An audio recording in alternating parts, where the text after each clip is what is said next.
नमस्कार। Thakur study point में आप सबका स्वागत है। मैं आज आप लोगों के बीच लेकर आ चुकी हूँ टीजीटी कमीशन जीके सेक्शन, जो कि एग्जाम के पॉइंट ऑफ व्यू से काफी महत्वपूर्ण होने वाला है। वीडियो को शुरू करने से पहले अगर आप मेरे चैनल पर नए हैं तो चैनल को सब्सक्राइब करें, साथ ही बेल आइकन प्रेस करें और अगर आपको मेरी वीडियो पसंद आए तो वीडियो को लाइक एवं शेयर जरूर करें। चलिए वीडियो को शुरू करते हैं। सबसे पहला प्रश्न, पाक जलडमरू मध्य भारत को जोड़ता है।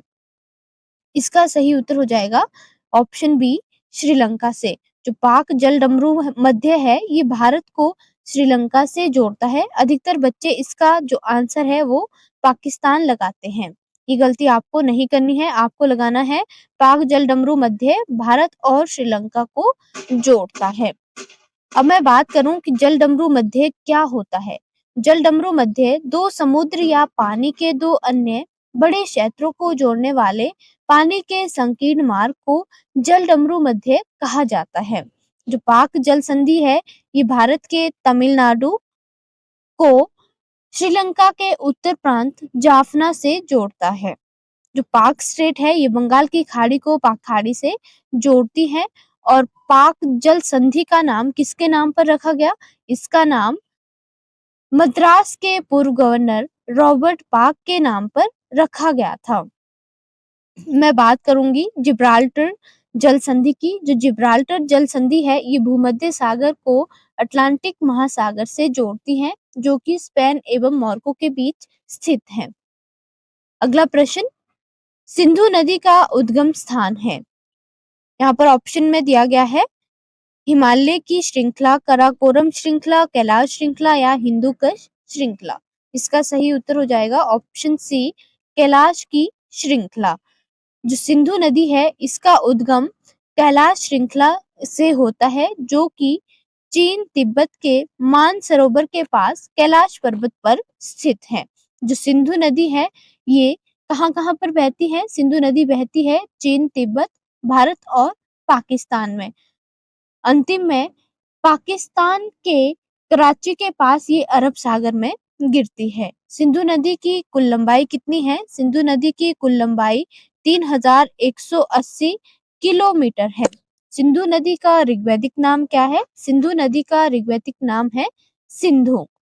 सिंधु नदी की सहायक नदियां कौन कौन सी हैं? सिंधु नदी की सहायक नदियां हैं लेफ्ट बैंक में जास्कर, झेलम, चिनाब, रावी, व्यास और सतलज।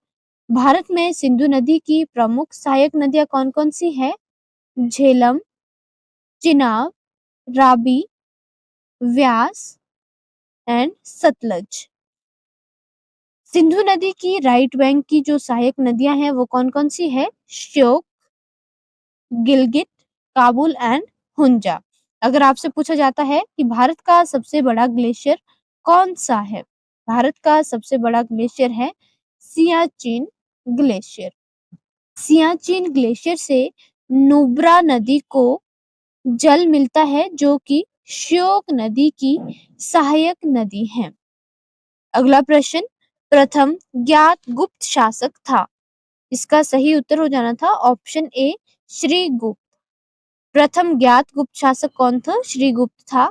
और गुप्त वंश की स्थापना किसने की थी? श्रीगुप्त ने की थी। जो गुप्त वंश है उस समय के काल को भारत का स्वर्ण काल का युग भी कहा जाता है। अगर आपसे पूछा जाए कि उत्तर भारत पर शासन करने वाला गुप्त शासक कौन था? उत्तर भारत पर शासन करने वाला गुप्त शासक कौन था? चंद्रगुप्त प्रथम। जो चंद्रगुप्त प्रथम है इन्होंने महाराजा अधिराज की उपाधि धारण की थी। कौन सी उपाधि? महाराजा अधिराज। महाराजा अधिराज की उपाधि चंद्रगुप्त प्रथम ने धारण की थी। चंद्रगुप्त प्रथम की पत्नी का नाम था कुमार देवी। चंद्रगुप्त प्रथम की पत्नी का नाम क्या था? कुमार देवी। जो कि किस वंश से संबंधित थी? ये लिच्छवी वंश से संबंधित थी। इनके पुत्र का क्या नाम था? चंद्रगुप्त प्रथम के पुत्र का नाम था समुद्रगुप्त। जो समुद्रगुप्त है उन्हें कविराज के नाम से भी जाना जाता था और बी ए स्मिथ ने इसे भारत का नेपोलियन कहा था? अगर आपसे पूछा जाए कि चंद्रगुप्त द्वितीय को किस नाम से जाना जाता था? चंद्रगुप्त द्वितीय को विक्रमादित्य के नाम से भी जाना जाता था और ये पहला गुप्त शासक था जिसने चांदी के सिक्के चलाए थे। अगर आपसे पूछा जाए कि नालंदा विश्वविद्यालय की स्थापना कब और किसके द्वारा की गई थी? नालंदा विश्वविद्यालय की स्थापना कुमारगुप्त के द्वारा की गई थी। कब? 5वीं शताब्दी में। कब की गई थी? 5वीं शताब्दी में की गई थी। अगला प्रश्न, दीन ए इलाही की स्थापना कब हुई थी? जो दीन ए इलाही है इसकी स्थापना 1582 ईस्वी में की गई थी। किसके द्वारा? इसकी स्थापना अकबर के द्वारा की गई थी। जो अकबर है ये मुगल वंश से संबंधित था। कौन से वंश से संबंधित था? मुगल वंश से संबंधित था। अगर आपसे प्रश्न पूछा जाता है कि दीन ए इलाही को स्वीकार करने वाला एकमात्र हिंदू कौन था? इसका सही उत्तर हो जाना था बीरबल। जो बीरबल है इन्होंने दीन ए इलाही को स्वीकार किया था। दीन ए इलाही का क्या अर्थ होता है? ईश्वर का धर्म या ईश्वरीय आस्था। अब हम बात करेंगे मुगल वंश की। मुगल वंश की स्थापना किसके द्वारा की गई थी? मुगल वंश की स्थापना बाबर के द्वारा 1526 ईस्वी में की गई थी। जो 1526 ईस्वी है यहाँ पर पानीपत की प्रथम लड़ाई होती है जिसमें कि इब्राहिम लोदी को हराया गया था। किसके द्वारा? बाबर के द्वारा। 1526 में लोदी वंश का अंत हुआ था। 1527 में बाबर ने आगरा के समीप खानवा का युद्ध लड़ा था जिसमें कि उन्होंने राणा सांगा को हराया था। अब हम बात करेंगे अकबर के शासनकाल की। जो अकबर है इन्होंने 1556 से 1605 ईस्वी तक शासन किया था। जो अकबर है इनका जन्म कब हुआ था? अकबर का जन्म 1542 ईस्वी में हुआ था। अकबर ने 1582 में दीन ए इलाही की स्थापना की थी और अकबर ने तीर्थ कर भी समाप्त किया था। अगर आपसे पूछा जाए कि तीर्थ कर किसने समाप्त किया था? तीर्थ कर अकबर ने 1563 में समाप्त किया था और जो गैर मुस्लिम थे यानी हिंदू थे उन पर जजिया कर भी अकबर ने समाप्त किया था। कब? 1564 में। अगर आपसे पूछा जाए कि मुगलों की दरबारी भाषा कौन सी थी? मुगलों की भाषा थी फारसी। कौन सी भाषा थी मुगलों की? फारसी भाषा थी। अकबर ने मनसबदारी प्रणाली की शुरुआत की थी। कब? 1571 ईस्वी में।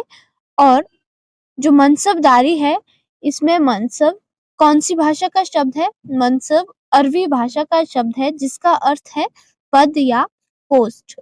मनसबदारी प्रणाली क्या थी? मनसबदारी प्रणाली एक प्रशासनिक प्रणाली थी। अगला प्रश्न, ह्वेनसांग ने भारत की यात्रा किस वर्ष की थी? इसका सही उत्तर हो जाएगा 629 ईस्वी में। ह्वेनसांग ने भारत की यात्रा कब की थी? 629 ईस्वी में की थी। जो ह्वेनसांग है ये चीनी बौद्ध तीर्थ यात्री था और ये भारत किसके शासनकाल में आया था? ह्वेनसांग भारत हर्षवर्धन के शासनकाल में आया था। ह्वेनसांग हर्षवर्धन के शासनकाल में भारत आया था और ये 15 वर्षों तक भारत में रहा था।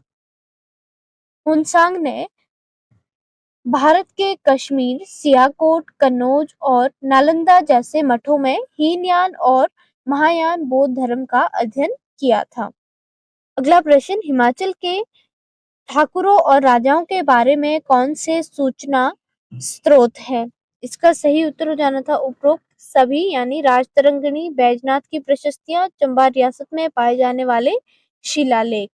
इन सभी से हिमाचल प्रदेश के ठाकुरों और राजाओं के बारे में सूचना प्राप्त की जा सकती है। अगला प्रश्न, हिमाचल प्रदेश के प्राचीनतम निवासी कौन थे? जो हिमाचल प्रदेश है यहाँ के प्राचीनतम निवासी कौन थे? कोल थे। लास्ट प्रश्न, हिमाचल प्रदेश की दूसरी सबसे प्राचीनतम रियासत कौन सी थी? इसका सही उत्तर हो जाना था कुल्लू रियासत। जो कुल्लू रियासत है इसका प्राचीन नाम क्या था? कुल्लत। और अगर आपसे पूछा जाता कि हिमाचल प्रदेश की सबसे प्राचीन रियासत कौन-सी थी? इसका सही उत्तर हो जाना था त्रिगढ़। त्रिगढ़ रियासत है, इसे नगरकोट या कांगड़ा रियासत के नाम से भी जाना जाता है। आज के लिए इतना ही, धन्यवाद।